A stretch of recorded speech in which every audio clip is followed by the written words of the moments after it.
Dostlar, biz резисторды басқа компоненттерден ажырата алатын болдық. Енді резисторды бір көргенде оның кедергісін көзбен қарап бірден білу мүмкін емес. Сондықтан әрбір резистордың өзінің таңбалануы, яғни маркировкасы болады. Бұл маркировка жалғыз резисторда ғана емес, әр электрондық компоненттердің өзіне тән маркировкасы болады. Енді резисторларға назар аударайық. Кейбірінің корпусында жазулар бар, ал кейбір резисторларда түрлі түсті сақиналар бар. Осы жазулар мен түсті белгілердің барлығы резистордың негізгі параметрлерін анықтауға мүмкіндік береді. Енді сол параметрлерді жазайық. Ең бірінші параметріміз кедергі.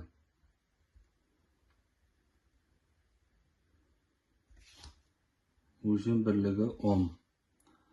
Екінші параметрі бізде mощность. Мощностьті P мен белгілейміз. Яғни допустимый мощность рассеивания. Осы резисторден үлкен қуатты мощность өтеді. Сол кезде бұның номиналдық мощностьтан асатын болса, бұл резисторды қыздырады, яғни істен шығарады. Сондықтан резисторды таңдаған кезде осы мощность рассеиваниеге көңіл бөлуіміз керек. Оның өлшем бірлігі бізде ватт.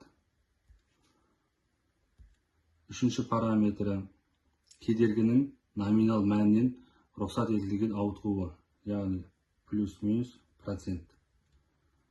Төртінші температурасы. Жалпы резисторлардың таңбаланудың екі түрі бар. Бүгін біз тек бір түрін қараймыз. Ол әріптік сандық таңбалау. Әріптік сандық таңбалау айнымалы резисторларда және көне резисторларда кездеседі. Қазіргі уақытта мұндай резисторлар өндірісте жоқ. Оған қарамастан олар әлі де сатылымда кездеседі. 100 саны 100 Е 100 Р дегеніміз, немесе 100 Ом дегеніміз, ол бізде 100 Омды білдіреді. Немесе 1 Р 1 Е дегеніміз 1 Омды білдіреді.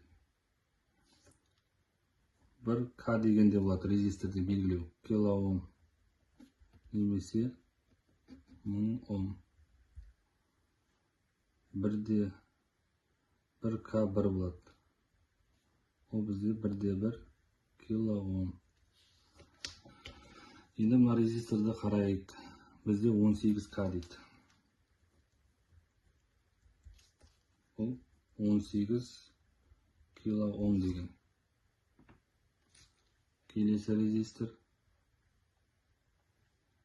18 Р.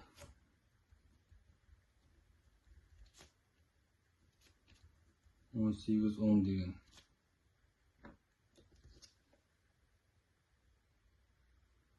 1 К 5 дейді. Яғни 1,5 килоом.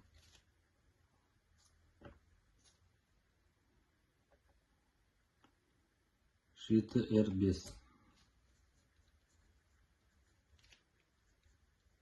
7,5 Ом деген.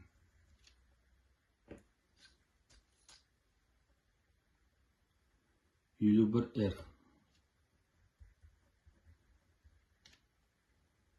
51 Ом деген.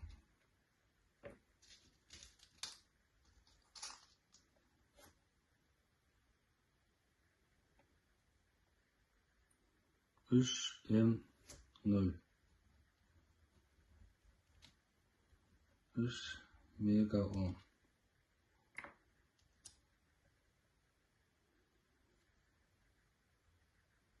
91 К. 91 килоом.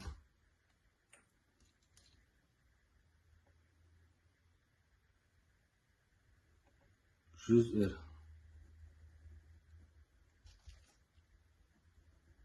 100 Ом.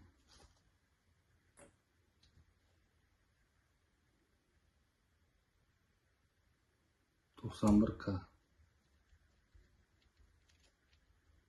91 kilo ohm.